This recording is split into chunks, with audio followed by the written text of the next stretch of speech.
जय श्री राम। जय हनुमान जी भक्तों। पुरुषोत्तम मास हर 3 साल में एक बार अतिरिक्त माह का प्राकट्य होता है, जिसे अधिक मास, मल मास या पुरुषोत्तम मास के नाम से जाना जाता है। हिंदू धर्म में इस माह का विशेष महत्व बताया गया है। हिंदू धर्म को मानने वाले लोग इस मास में पूजा पाठ, भगवत भक्ति, व्रत, उपवास, जप और योग आदि धार्मिक कार्यों में लगे रहते हैं।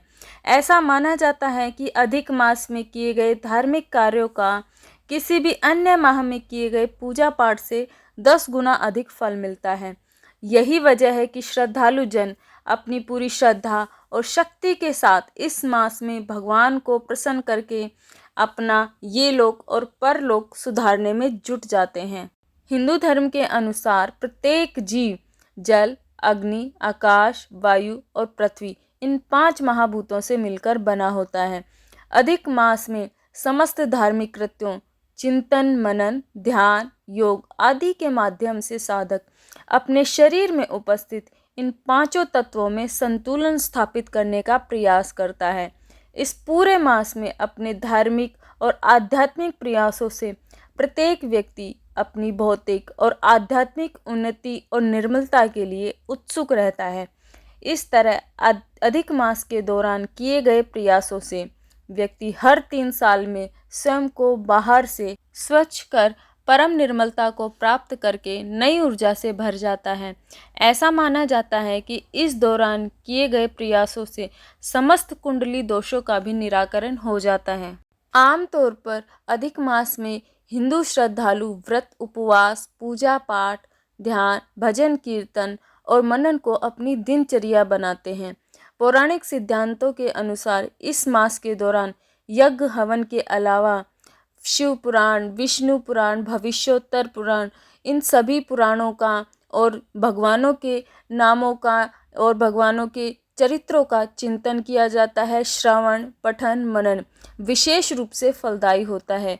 अधिक मास के देवता भगवान विष्णु हैं, इसलिए इस पूरे समय में विष्णु के मंत्रों का जाप विशेष लाभकारी होता है। ऐसा माना जाता है कि अधिक मास में विष्णु मंत्र का जाप करने वाले साधकों को भगवान विष्णु स्वयं आशीर्वाद देते हैं, उनके पापों का शमन करते हैं और उनकी समस्त इच्छाओं की पूरी करते हैं। शास्त्रों के अनुसार इस मास में व्रत, उपवास, दान, पूजा, यज्ञ, हवन और ध्यान करने से मनुष्य के सारे पाप कर्मों का क्षय होकर उन्हें कई गुना पुण्य फल प्राप्त होता है।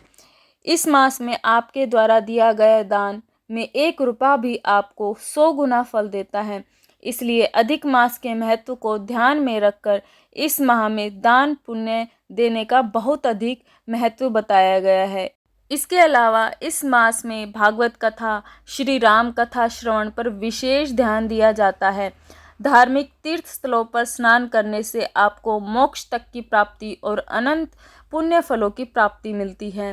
पुरुषोत्तम मास का अर्थ जिस मास में सूर्य की संक्रांति नहीं होती है वो अधिक मास कहलाता है।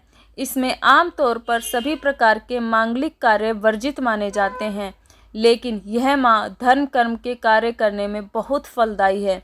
इस मास में किए गए धार्मिक आयोजन पुण्य फलदायी होने के साथ ही ये आपको दूसरे माहों की अपेक्षा करोड़ों गुना अधिक फल देने वाले माने गए हैं।